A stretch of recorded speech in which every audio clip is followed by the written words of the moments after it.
Assalamualaikum warahmatullahi wabarakatuh. Pada kesempatan kali ini, kami akan mempresentasikan mengenai format kegiatan bimbingan dan konseling. Saya Muhandisa Muskir sebagai moderator. Selanjutnya adalah Fauzia Anissa Rahma sebagai penyaji 1, Dinda Agustin Suhardi penyaji 2, dan Regita Nurahmadani sebagai penyaji 3. Baiklah, selanjutnya presentasi akan dibacakan oleh Fauzia Anissa Rahma. Kepada Fauzia Anissa Rahma, disilahkan.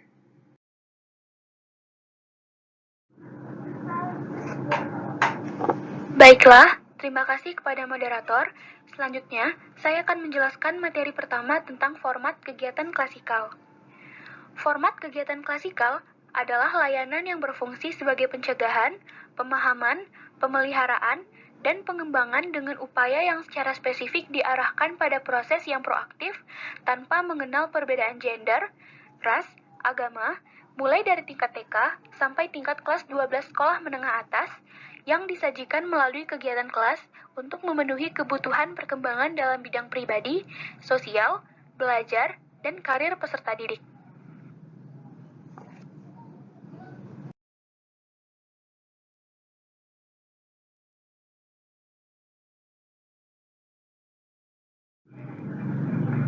Selanjutnya, fungsi dari layanan klasikal, yang pertama, dapat terjadinya interaksi, yang kedua, dapat sebagai wadah atau adanya media terjadinya komunikasi langsung, yang ketiga, dapat terjadinya kesempatan bagi guru bimbingan konseling dalam melakukan tatap muka, wawancara, dan observasi terhadap kondisi peserta didik dan suasana belajar di kelas.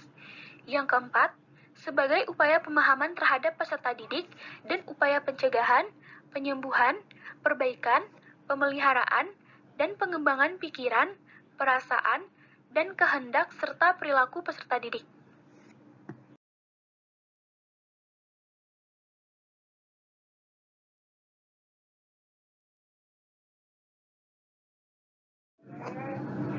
Selanjutnya, upaya dalam melaksanakan bimbingan klasikal.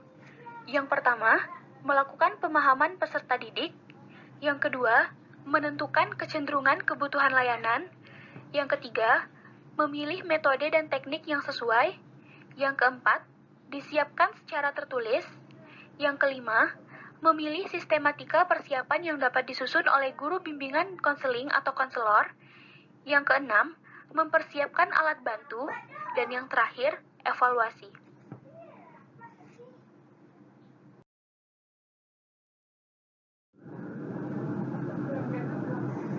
Materi selanjutnya yaitu format kegiatan kelompok. Format kegiatan kelompok adalah suatu format kegiatan bimbingan dan konseling yang melayani sejumlah klien dalam bentuk kelompok melalui dinamika kelompok tersebut.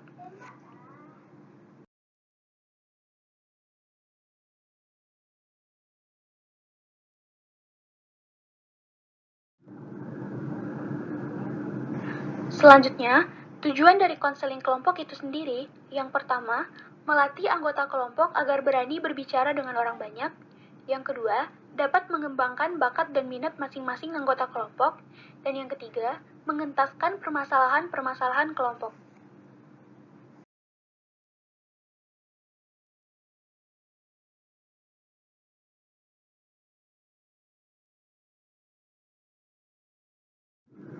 Selanjutnya, unsur-unsur yang terdapat dalam konseling kelompok.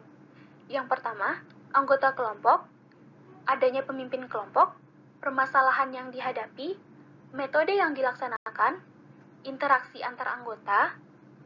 Kegiatan konseling kelompok dilaksanakan berdasar pada alam kesadaran masing-masing anggota kelompok dan juga pemimpin kelompok, menekankan pada perasaan dan kebutuhan anggota, adanya dinamika kelompok antar anggota kelompok dalam kegiatan konseling kelompok, dan yang terakhir, ada unsur bantuan yang dilakukan oleh pemimpin kelompok.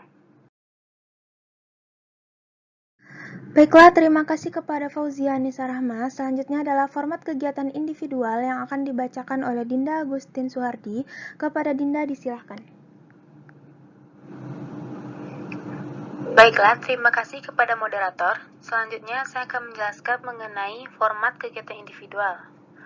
Format kegiatan individual yaitu suatu format kegiatan bimbingan dan konseling yang melayani klien secara perorangan.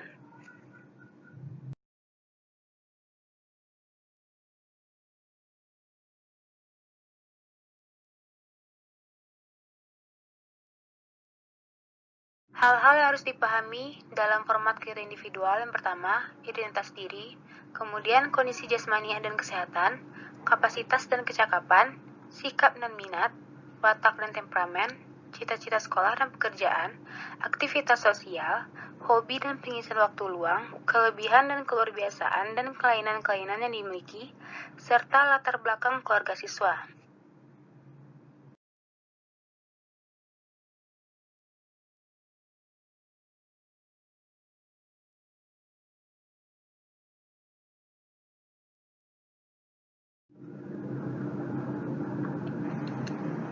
Selanjutnya ada format kegiatan lapangan.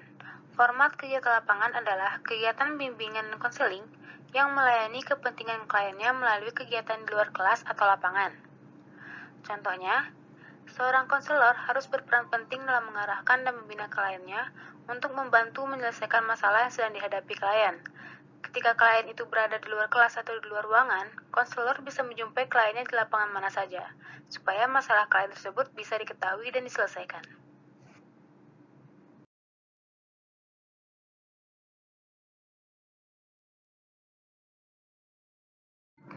Dalam hal ini, kegiatan bimbingan konseling lapangan bisa dilakukan dengan cara praktek lapangan bimbingan dan konseling luar sekolah, yaitu disebut dengan PLBK luar sekolah. PLBK luar sekolah adalah bertujuan untuk meningkatkan wawasan, keterampilan, dan sikap dari siswa atau klien tersebut. Dan disinilah konselor atau guru bisa memberikan bimbingan dan konselingnya pada siswa atau klien tersebut.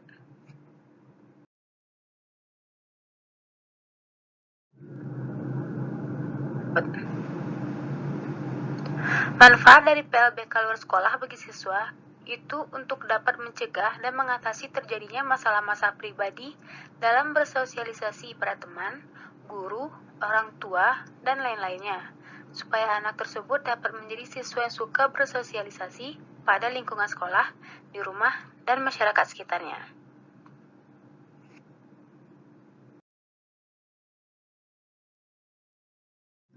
Baiklah, terima kasih kepada Dinda Agustin Suhardi. Selanjutnya yaitu format kegiatan jarak jauh yang akan dibacakan oleh Regita Nurrahmadani. Kepada Regita, disilahkan.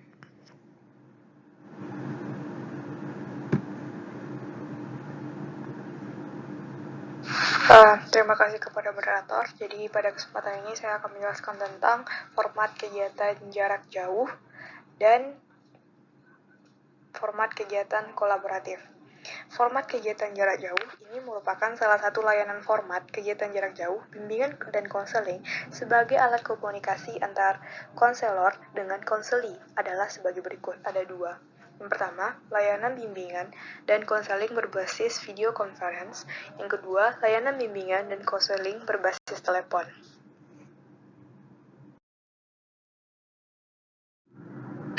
Jadi saya akan bahas tentang yang berbasis video conference terlebih dahulu. Melalui video conference ini, antara konselor serta siswa atau yang disebut dengan konseli bisa bertatap muka secara langsung walaupun bersifat virtual. Maka bentuk layanan yang bisa diupayakan adalah tergantung kreasi dan dari konselor itu sendiri. Bentuk layanan bimbingan dari konseling yang bisa diupayakan yaitu layanan konsultasi, layanan informasi, layanan konseling individual, layanan konseling kelompok, beserta layanan lain yang bisa dikembangkan oleh masing-masing konselor dan sesuai dengan kebutuhan konseli.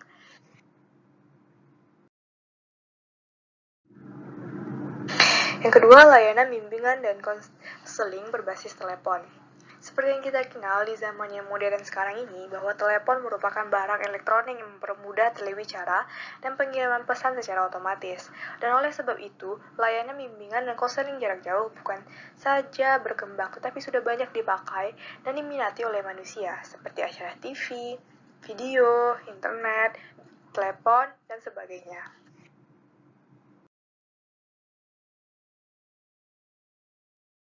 Selanjutnya yang terakhir, yaitu format kegiatan kolaboratif. Format kegiatan pendekatan khusus atau kolaboratif ini ialah format kegiatan bimbingan dan konseling yang melayani kepentingan peserta didik melalui pendekatan kepada pihak-pihak yang dapat memberikan kemudahan atau masukan dan hal-hal yang bermanfaat kepada peserta didik tersebut. Kolaboratif dalam Kamus Bahasa Indonesia sama dengan kolaborasi artinya.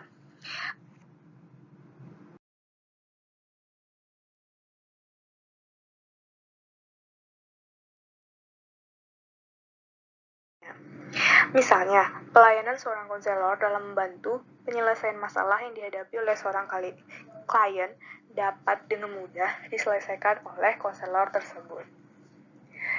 Saya kembalikan kepada moderator. Baiklah, terima kasih kepada Regita Nur Rahmadani. Demikianlah presentasi dari kelompok kami. Apabila banyak salah mohon dimaafkan. Wabillahi taufiq wa hidayah. Wassalamualaikum warahmatullahi wabarakatuh.